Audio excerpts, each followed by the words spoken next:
And welcome back to Acme's Funniest Person podcast. I'm your host, Bryan Miller, and we're here to talk about an amateur contest that's been going on 33 years now. That's crazy. And you can still sign up for the contest through the end of June. And then we will have the semifinals at the end of August and the big final show September 3rd with me. And we don't know who's going to be in that yet. We'll find out. But for the first time, this is the first, Corina Lucas, by the way. My guest, Corina Lucas. Welcome. Hello. Hi. You're the first guest we've ever had who's in the contest. Yo, let's do it, baby. During the thing. There's a new thing. We're going to interview a couple of contestants. And I'm excited. I'm the first. Yes, exactly. Yeah, so this was a great idea. This was, I will say, this was not my idea. Someone else thought of it. And then I was like, we should interview contestants That's from an the thing. integrity move. Yeah, take so credit for that. it was not my appreciate idea, that. but it was a good one, and I'll use it. Yeah, exactly. That's so- how life works. Yeah, right. Just use people and get ahead. 100%. That's my motto. So you're in the contest. Your night is when? The 28th. My night is the 28th. Of June. Okay, so you got a couple weeks I basically. got a couple weeks, yeah. And Yeah. I'm doing the House of Comedy in between, so it's like that contest month. It's basically. contest. There's a lot of contest There seasons. is, yeah. So and this will be your first time in this contest, I believe. Yes. Yeah. Uh-huh. And so June 28th, creeping up. It is Are creeping you? up. It's a specific amount of time. This contest, 3 minutes, right? Because Yes. I see you around working hard all the time, writing new jokes. Thank you. And so, like, for you, it's going to be different than for if say somebody who's like, that's my bucket list. I'm trying for the first time kind of thing. Yeah. You know, and you know, some people, everyone who does the contest, who's like open micers and local comics, everyone thinks at the beginning they're like pretty sure they know who's going to win. And sometimes that happens. But sometimes people come from out of nowhere Yes. with that 3 minutes, because in 3 minutes, it's the great equalizer. Yeah, It's it not is. that much time. It It's really It's isn't. both a lot of time and not much time. Yeah, So because if you've come up with 3 good minutes, even if that's all you got, like, that's all you have to do. you can make it. It's about like, it's also like, I find that like good comedians are the ones who generally win, but they're good comedians who also are able to like pop and have a strong personality and like stand out quick. You got to do it quick. Yes. And like really punchy. And it's not necessarily the best comedian who wins, but it usually is a good comedian who wins. You know what I mean? Yeah. Oh, totally. And it is the difference between contests favor the same thing that I think TV auditions used to favor back in the day when everyone was trying to get on, like, you know, Carson or Letterman or Yeah. Leno, which is that, like, it's great if you can do an hour and be a really interesting. I mean, that's a whole other skill set. Yeah. But if you've just got some vibe that people can pick up on right away and you can ride that wave for 5 minutes, like, that's its own special skill. Yeah, likability is way more important in a contest than it is Yeah. in stand-up. Yeah.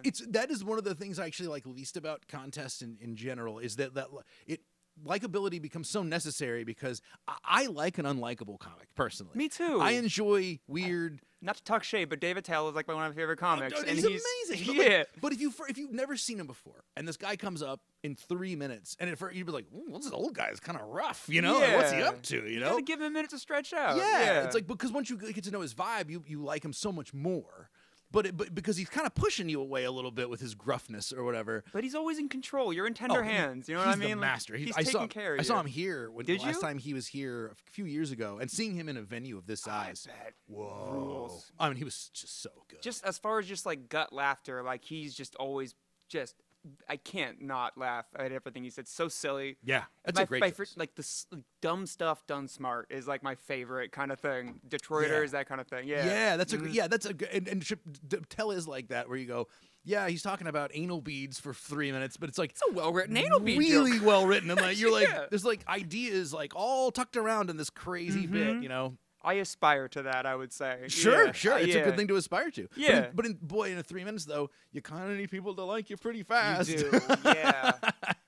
That's kind of where I think people have perceptions about me as a trans person that they immediately come into it with, and I kind of like don't fit in with a lot of them, and that is an easy, I don't know, that's a little morsel that's easy for them to digest. It's easy for them to remember. Sure. It stands out, I think. And in 3 minutes, you almost have to talk about, like, in a weird way, like what you look like, whatever it Have to. is, because that's people that's all, you know, you don't have time to get into like 10 minutes of like deep family history, which might be more interesting. Could be. But like they're, you know, if I'm the only black guy in the contest, I probably better mention that. You gotta know? say it. It's Like, in any show, I swear to God, if I don't mention that I'm trans within the first 2 jokes, there is always someone in the front row going, I don't know what they're saying, but I know what they're saying. You're like, yeah, we know, man. We yeah, know. like.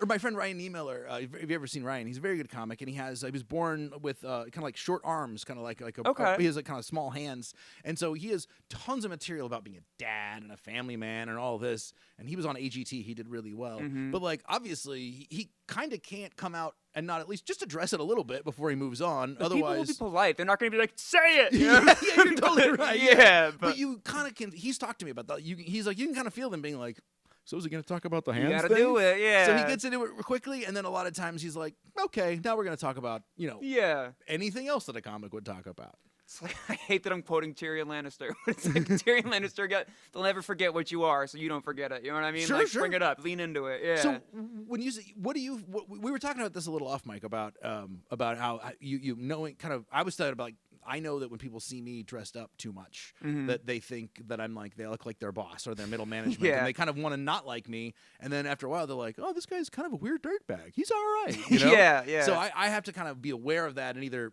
if I'm dressed up, kind of play into it. Like when I do theater shows, I was like, I gotta wear a button-up shirt. I just gotta. I'm at a theater. But if I'm here, I often don't because I get the audience on my side quicker just wearing jeans and a t-shirt. So what is it you feel like when you go up? What is that? We were talking about that instant perception. What do you think people are expecting from you?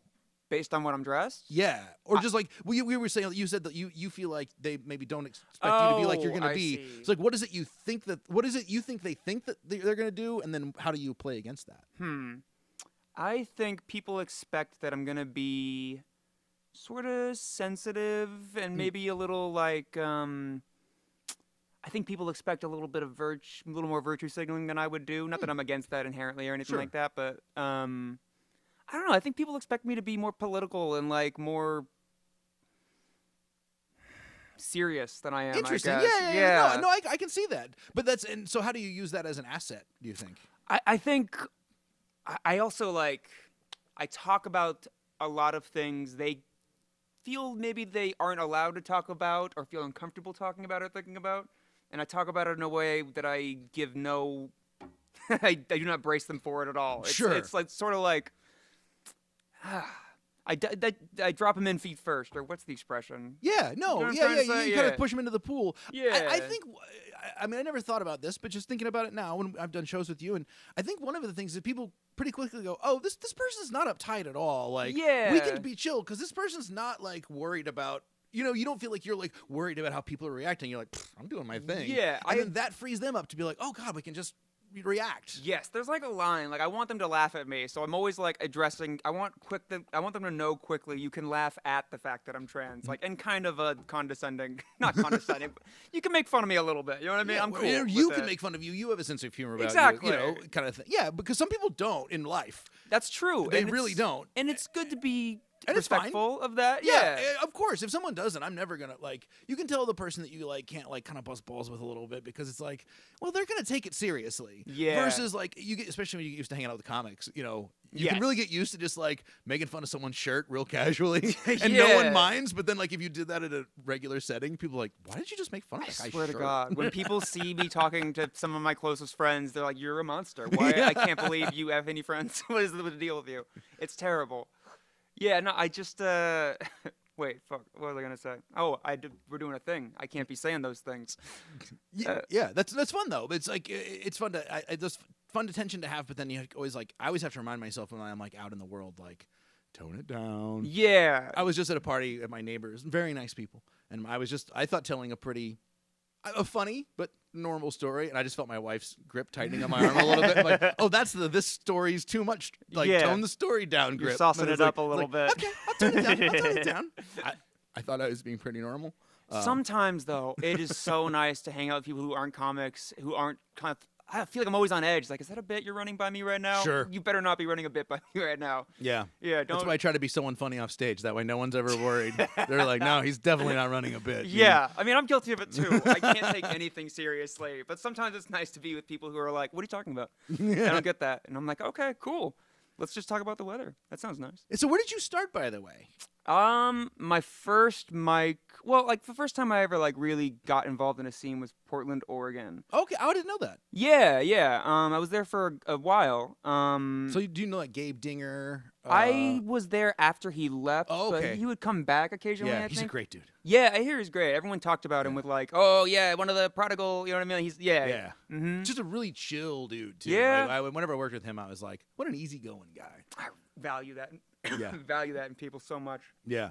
Just being able to say whatever, or not say whatever. Relax. Yeah, he was just like, he's like, I'll set myself to your temperature. It's cool. He's just floating around. Sean Jordan's like that. I don't know if you remember Sean. Well,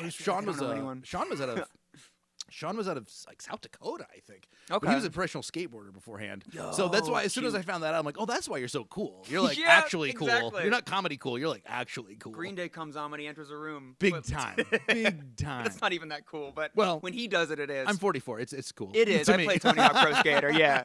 I was just being self-deprecating, but let's admit Tony Hawk Pro Skater is. So started in Portland. Yeah. And then did you come here from Portland, or was there another stop in between? This is where I did comedy next. I took a few years off. Sure. And then, I started doing comedy here for like 7 months, stopped again, and then started again a couple months later. It's been a lot of start and stop. Okay. Because I think I first remember seeing you maybe last summer. We did a show together. Yeah, at one of the it was actually Modest. right by here. We're fairly close to here. It was downtown. It was The brewery. Yeah. Yeah, that was fun. Yeah, Lucy Zarn's show with I think Lahiro ran. Yeah, that was a good time. Yeah. Hell yeah. My trans friends were like, hey, we thought you weren't going to be, but you were. Oh yeah, that was like, that's my favorite compliment on that pronouns joke that I have. Because, and I do that pronouns joke. I do intentionally build the tension a little bit up top where you go like, where's he going with this? But I try to make it like a 10-second tension. So you're like, by the way, not an asshole. And then we can carry on with the bit. That's you leaning into that image. But there. it's funny, I've had one person complain to me about that bit. It was absolutely not a trans person. And then and I've had so many trans people say to me, like after shows say, oh man, really like that bit. And a lot of times I go, wasn't sure where you're going with it. Liked where you went with it. And then one straight lady was like, I don't think you should make fun of pronouns. And I was like, you mean like the form of language? Yeah. The whole point of the joke is literally distancing the issue from we're just hung up on this like linguistic thing. Yeah. And she's like, well, yeah, but and I was like, yeah, fuck off. We don't talk about that. I was like, whatever. But so yeah, I wasn't sure if you had just moved here. I've been here for a few years. Yeah. I kind of was just I don't know. The question of why I would start and stop comedy is really more of a therapy question. Sure. You know what I mean? Yeah. But since you started or whatever last summer-ish, I mean, you're around all the time now. I see you're grinding on the mics. You do a lot of mics. I appreciate that. Yeah, I'm trying to find some kind of a balance, between the grind and like going out and getting sunlight and stuff. Oh, like of course. That.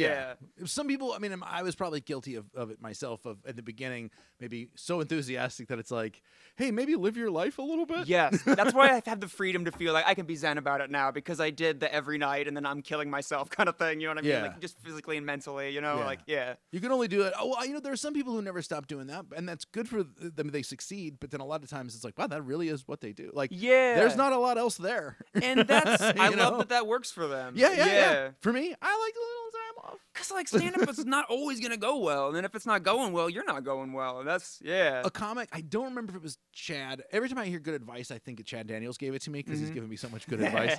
But somebody said to me like keep working hard, like don't slack up or whatever, but they said like just keep in mind that stand-up's never gonna like love you back. And you're gonna have a hard time in life where you're like gonna need someone to be there for you, and like stand-up's not gonna like come visit you if you're in the hospital. No, maybe some of your friends might, but like the ultimately it's an individual sport, right? And we're all just doing it, and like that part of it is like it's great, but like you got to have something else behind it because it's always a little competitive, and the sort of business is kind of indifferent. Not everyone in the business. There's but good the people kind of, everywhere, Yeah, but the business itself it's a business, right? And like all businesses are essentially like, okay, bottom line, yes. You need to make you money. know? Yeah. Yeah, I mean, like I said, you have good club owners and good bookers who are cool people. Yeah. But like general overall if inclusion is in, the world will do it. If it's not, they won't. Yeah. Yeah, and just like it just so I think you're smart to have that, to kind of have that balance. But also you're at a lot. I see you at a lot of shows. Thank you. I try to. Yeah. Yeah. It's good. I feel like it checks a lot of boxes for me as far as being good for me in life, and I feel good about it. I like it. Nice. So do you know what set you're planning on doing on more or less? Yeah. Because you're kind of boiling it all. Is that your plan to boil it all down, or are you just picking a couple of bits? It kind of, I don't know. My priority when I'm writing has always been to how can I get there in the least words, and so I tend to like not try and stretch things out. as a general rule, too much. It's true. Yeah, your bits are pretty punchy. They're not one-liners by any stretch. No, so, I mean, a lot of them, some of them are, but yeah. I just feel like that is more for a longer set. Maybe I usually have to do more crowd work to make it feel like it's a cohesive unit or whatever. Sure. But I feel like through no like virtue or whatever, my style happens to be suited for contests. Sure. Yeah. Oh yeah, shorter jokes. I've always said it does play in your favor a little bit. Yes. And if you have longer jokes, maybe you should learn to shorten them for such a scenario. Yeah. You know? I always just feel like people have different priorities, but some people's priorities is I'm going to fill as much time as I possibly can. And that just isn't the way I want to go about it necessarily. Sure. You know what I mean? Well, I mean, ultimately, quality is much more important than quantity. Yeah, like I'd love to do. Yeah. You know? Like, it's like when people go, I can do a half hour. I'm like, well, but Should you? But of comedy? Yeah, Like, yeah. I agree you can talk for a half an hour. Totally, I could Will do it all that. technically be comedy is the question. Anyone can filibuster, technically. Yes, Yeah, exactly. Yeah. We've said it, yeah. Yeah, so I think that's that's good. So you got a strategy kind of going in. You got to get your Yeah. set. You know, obviously you could change it up here or there, but you kind of know what you have a pretty good plan of what you're doing. I kind of know. Yeah, I Yeah. have like the general a thing I open with and close with, and I'm like, I'll just do that. It's gender and sexuality are always the things that hit the hardest for me, and I'm like, I got a little bit there, throw it together, call it 3 minutes. Nice. Yeah. It sounds like you sound quite ready. I am. I feel much more. Have been in the past a very competitive person. Okay. And have worked hard to manage that instinct in myself. No, that's good. And so I assure you, beneath the calm waters, there is a sea boiling of competitive urges. You need some of that. I mean, you do. do. You need some competitive, but it can eat you up. It can make you worse on stage if you go too far, because then you're not like in the moment. You're like Got to be you know. loose. But yeah, exactly. So I think it seems like you're well suited. I think you're all ready to roll on the 28th. I feel good. Yeah, I feel good about the 28th. But you better watch out, everyone else on their threats. Well, if you move along, hopefully I will see you in the semifinals, and then I'm hosting the finals. So I love that. Looking forward to seeing the final 5 this year. Looking forward to that as well. See who it is. Awesome. Well, thank you very much for coming down, Karina. Thanks My for talking. pleasure. And Corina Lucas, everybody. Hi. We'll see you later. Bye.